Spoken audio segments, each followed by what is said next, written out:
ವಾರ್ತೆಯ ಮುಖ್ಯಾಂಶಗಳು. ನಾನು ವಿಜ್ಞಾನಿ 2025 ವರ್ಲ್ಡ್ ಬುಕ್ ಆಫ್ ರೆಕಾರ್ಡ್ಸ್ ಪ್ರಶಸ್ತಿ ಪತ್ರ ವಿತರಣಾ ಸಮಾರಂಭ. 3.50 ಕೋಟಿ ವೆಚ್ಚದ ಹೊಸ ನಗರಸಭೆ ವಾಣಿಜ್ಯ ಕಟ್ಟಡ ನಿರ್ಮಾಣಕ್ಕೆ ಭಗತ್ ಸಿಂಗ್ ಬ್ರಿಗೇಡ್ನಿಂದ ತೀವ್ರ ಆಕ್ಷೇಪಣೆ. ವಿದ್ಯುತ್ ಖಾಸಗೀಕರಣ ಮತ್ತು ಟಾಟಾ ಪವರ್ ಸಂಸ್ಥೆಯು ಜಿಲ್ಲೆಯ ಕಾಲಿಡುತ್ತಿರುವುದನ್ನ ವಿರೋಧಿಸಿ ಎಸಿ ಕಚೇರಿಯ ಮೂಲಕ ಸರ್ಕಾರಕ್ಕೆ ಮನವಿ. ಕಾರ್ತಿಕ್ ಭಟ್ ಮೊದಲ ಪ್ರಯತ್ನದಲ್ಲಿಯೇ ಸಿಎ ಪಾಸ್. ವಿಧಾನ ಪರಿಷತ್ ಚುನಾವಣೆ ಕಾಂಗ್ರೆಸ್ 5 ಅಭ್ಯರ್ಥಿಗಳು ಜಯಬೇರಿ.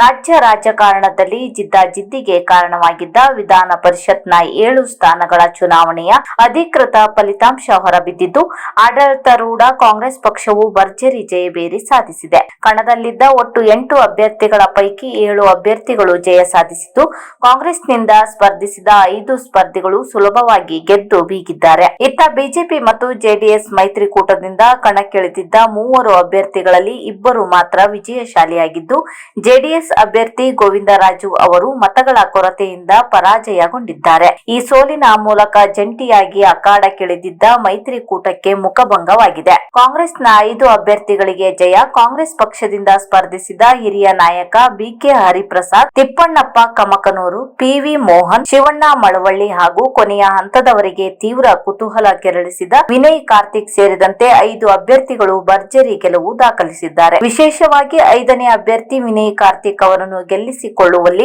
ಮುಖ್ಯಮಂತ್ರಿ ಡಿಕೆ ಶಿವಕುಮಾರ್ ಅವರ ರಾಜತಾಂತ್ರಿಕ ನಡೆ ಮತ್ತು ತಂತ್ರಗಾರಿಕೆ ಸಂಪೂರ್ಣವಾಗಿ ಯಶಸ್ವಿಯಾಗಿದೆ. ಮತ್ತೊಂದೆಡೆ ಮೈತ್ರಿಕೂಟದ ಪರವಾಗಿ ಕಣದಲ್ಲಿದ್ದ ಲಿಂಗರಾಜ ಪಾಟೀಲ್ ಮತ್ತು ರಘು ಕೌಟಿಲ್ಯ ಅವರು ಜಯದ ನಗೆ ಬೀರಿದರೆ, ಜೆಡಿಎಸ್ನ ಗೋವಿಂದರಾಜು ಅವರಿಗೆ ಮತಗಳ ಕೊರತೆಯಾಗಿ ಸೋಲಿನ ಆಘಾತ ಎದುರಾಗಿದೆ.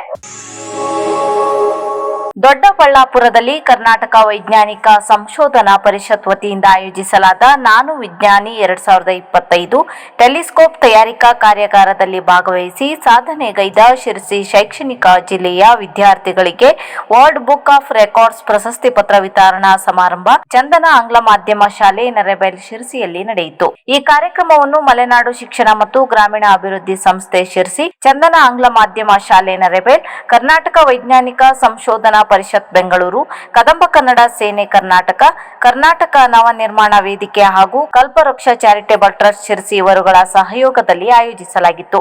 ಕಾರ್ಯಕ್ರಮವನ್ನು ಉಮೇಶ್ ನಾಯ್ಕ್ ಅವರು ಉದ್ಘಾಟಿಸಿದರು. ಕಾರ್ಯಕ್ರಮದ ಅಧ್ಯಕ್ಷತೆಯನ್ನು ಮಲೆನಾಡು ಶಿಕ್ಷಣ ಮತ್ತು ಗ್ರಾಮೀಣ ಅಭಿವೃದ್ಧಿ ಸಂಸ್ಥೆಯ ಸಂಸ್ಥಾಪಕರಾದ ಎಲ್ಎಂ ಹೆಗಡೆ ಅವರು ವಹಿಸಿದರು. ಉದ್ಘಾಟಕರಾಗಿ ಮಾತನಾಡಿದ ಉಮೇಶ್ ನಾಯ್ಕ್ ಅವರು, ಪೋಷಕರು ಮತ್ತು ಶಿಕ್ಷಕರು ಮಕ್ಕಳ ಪ್ರಶ್ನಿಸುವ ಮನೋಭಾವನೆಯನ್ನು ಉತ್ತೇಜಿಸಬೇಕು, ಮಕ್ಕಳು ಕೂಡ ಕುತೂಹಲ ಬೆಳೆಸಿಕೊಳ್ಳಬೇಕು ಹಾಗೂ ಹೊಸ ವಿಚಾರಗಳ ಬಗ್ಗೆ ಆಸಕ್ತಿ ವಹಿಸಬೇಕು. ಇಂತಹ ಕಾರ್ಯಕ್ರಮಗಳು ಮಕ್ಕಳ ಭವಿಷ್ಯಕ್ಕೆ ಪ್ರೇರಣೆಯಾಗುತ್ತದೆ ಎಂದು ಅಭಿಪ್ರಾಯಪಟ್ಟರು. ತಾಲೂಕಿನ ದೊಡ್ಡಮನೆ ಸಮೀಪದ ಚಿಕ್ಕತೋಟದ ಕಾರ್ತಿಕ್ ಭಟ್ ಸಾರಂಗ ಚಾರ್ಟೆಡ್ ಅಕೌಂಟೆಂಟ್ ಅಂತಿಮ ಪರೀಕ್ಷೆಯಲ್ಲಿ ಮೊದಲ ಪ್ರಯತ್ನದಲ್ಲಿಯೇ ಉತ್ತೀರ್ಣರಾಗಿ ಸಾಧನೆ ಮಾಡಿದ್ದಾರೆ. ಪ್ರಾಥಮಿಕ ಪ್ರೌಢ ಶಿಕ್ಷಣವನ್ನು ತಮ್ಮ ಹುಟ್ಟೂರಿನಲ್ಲಿ ಪೂರೈಸಿ ಕುಮಟಾದ ಡಾಕ್ಟರ್ ಎಬಿ ಬಾಳಿಗ ವಾಣಿಜ್ಯ ಮಹಾವಿದ್ಯಾಲಯದಲ್ಲಿ ಪದವಿ ಶಿಕ್ಷಣ ಪಡೆದು ಸಿಎ ತರಬೇತಿ ಪಡೆದು ಮೊದಲ ಪ್ರಯತ್ನದಲ್ಲಿಯೇ ಉತ್ತೀರ್ಣರಾಗಿದ್ದಾರೆ. ಎಸ್ಎಸ್ಎಲ್ಸಿ ಪರೀಕ್ಷೆ ಫಲಿತಾಂಶದಲ್ಲಿ ರಾಜ್ಯಕ್ಕೆ 8ನೇ ರ್ಯಾಂಕ್, ದ್ವಿತೀಯ ಪಿಯುಸಿ ಪರೀಕ್ಷೆ ಫಲಿತಾಂಶದಲ್ಲಿ ರಾಜ್ಯಕ್ಕೆ ಪ್ರಥಮ ಸ್ಥಾನ ಪಡೆದು ಸಾಧನೆಗೈದಿರುವುದು ಉಲ್ಲೇಖನೀಯ. ಇವರು ದೊಡ್ಡಮನೆ ಸಮೀಪದ ಚಿಕ್ಕತೋಟದ ಸಾರಂಗ ಕುಟುಂಬದ ಗೋಪಾಲ ಭಟ್ಟ ಮತ್ತು ಲತಾ ದಂಪತಿಯ ಪುತ್ರ. ಸಾಧನೆಗೆ ಕುಟುಂಬದವರು, ಹಿತೈಷಿಗಳು ಹರ್ಷ ವ್ಯಕ್ತಪಡಿಸಿ ಶುಭ ಹಾರೈಸಿದರು. ನಗರದ ಯಲ್ಲಾಪುರ ರಸ್ತೆಯಲ್ಲಿ ಸುಮಾರು 3.50 ಕೋಟಿ ವೆಚ್ಚದಲ್ಲಿ ನಿರ್ಮಿಸಲಾಗುತ್ತಿರುವ ವಾಣಿಜ್ಯ ಕಟ್ಟಡ ಯೋಜನೆ ಒಂದು ದುಡ್ಡು ವೆಚ್ಚದ ಕಾರ್ಯ.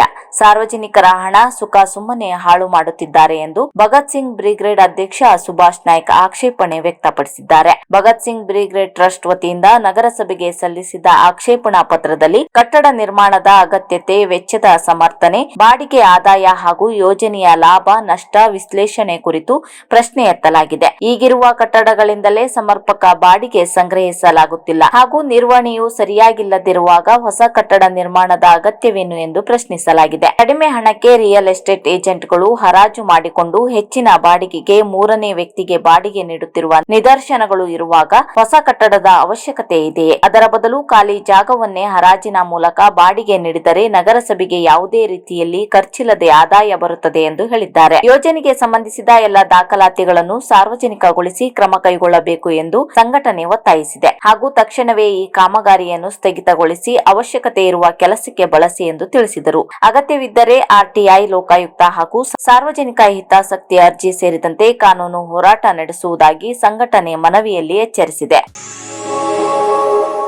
ಈ ಪ್ರತಿಭಟನೆಯ ನೇತೃತ್ವ ವಹಿಸಿ ಮಾತನಾಡಿದ ಕರ್ನಾಟಕ ರಾಜ್ಯ ರೈತ ಸಂಘ ಹಾಗೂ ಹಸಿರು ಸೇನೆಯ ರಾಜ್ಯ ಕಾರ್ಯದರ್ಶಿಗಳಾದ ರಾಘವೇಂದ್ರ ಎಂ ನಾಯ್ಕ ಕಿರುವತಿ ಅವರು ವಿದ್ಯುತ್ ಖಾಸಗೀಕರಣ ಮತ್ತು ಟಾಟಾ ಪವರ್ ಕಂಪನಿಗೆ ನಮ್ಮ ಜಿಲ್ಲೆಯ ವಿದ್ಯುತ್ ನೀಡುವುದನ್ನ ನಾವು ಸಂಪೂರ್ಣವಾಗಿ ವಿರೋಧಿಸುತ್ತೇವೆ. ಸರ್ಕಾರವು ಈ ಬಗ್ಗೆ ಎಚ್ಚರಿಕೆ ವಹಿಸಬೇಕಾಗಿದ್ದು, ಹಾಗೇನಾದರೂ ನೀಡಿದಲ್ಲಿ ರೈತರ ಹೋರಾಟದ ಹೆಜ್ಜೆ ತೀವ್ರ ಸ್ವರೂಪ ಪಡೆಯಲಿದೆ ಎಂದು ಎಚ್ಚರಿಕೆ ನೀಡಿದರು. ಪ್ರತಿಭಟನೆಯಲ್ಲಿ ರೈತ ಸಂಘದ ಜಿಲ್ಲಾಧ್ಯಕ್ಷರಾದ ಸತೀಶ್ ನಾಯ್ಕ ಕ್ಯಾದಗಿಕೊಪ್ಪ, ತಾಲೂಕು ಅಧ್ಯಕ್ಷರಾದ ಪ್ರಮೋದ್ ಜಕ್ಲಣ್ಣನವರ್, ಪ್ರಮುಖರಾದ ಮೋಹನ್ ಕಿರ್ವತಿ, ಶಿವಪ್ಪ ಕೋರ್ಲಿ, ಶಿವಾಜಿ ಬೆಕ್ಕೋಡ್, ಜಾಕೀರ್ ದಾಸನಕೊಪ್ಪ, ದೀಪಕ್ ಶೇಟ್, ಶಶಿ ಉಮ್ಮುಡಿ, ನಾಗರಾಜ್ ಡಾಂಗೆ ಇತರರು ಉಪಸ್ಥಿತರಿದ್ದರು. ಸಂಪೂರ್ಣ ನಿಷೇಧ ಮಾಡ್ತೀವಿ ಅಂತ ಮಾತು ಕೊಟ್ಟು ಇವತ್ತು ರೈತರಿಗೆ ವಂಚನೆ ಮಾಡಲಿಕ್ಕೆ ತಾವೇ ಮುಖ್ಯಮಂತ್ರಿಗಳಿದ್ದಾಗ ಈ ಕಾಯ್ದೆಯನ್ನ ಜಾರಿಗೆ ತರ್ತಾ ಇದ್ದೀರಿ ಅಂತ ಆದ್ರೆ ನೀವು ಗ್ರಾಮೀಣ ಜನತೆಯನ್ನ ಮತ್ತು ಇತರ ವರ್ಗಗಳನ್ನ ಮೋಸ ಮಾಡಲಿಕ್ಕೆ ಆ ಹೇಳಿಕೆ ಕೊಟ್ಟಿದ್ರಿ ಅಂತ ತಿಳ್ಕೋಬೇಕಾಗ್ತದೆ.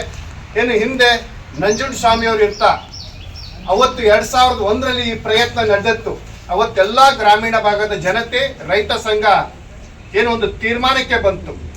ಎಲ್ಲ ಮನೆ ಮೀಟ್ರು, ಪಂಪ್ಸೆಟ್ ಮೀಟರ್ಗಳನ್ನ ತೆಗೆದುಕೊಂಡು ಬಂದು ಹೆಸ್ಕಾಂ ಅಥವಾ ಯಾವ KEB ವಿದ್ಯುತ್ ಶಕ್ತಿ ಇಲಾಖೆ ಕಚೇರಿ ಮುಂದೆ ರಾಶಿ ರಾಶಿ ಹಾಕಿ ಬೆಂಕಿ ಹಚ್ಚಲು ಪ್ರಯತ್ನ ಪಟ್ಟಾಗ ರೈತರ ಆಕ್ರೋಶವನ್ನು ಕಂಡ ಸರ್ಕಾರಗಳು ಅದನ್ನು ವಾಪಸ್ ತೆಗೆದವು.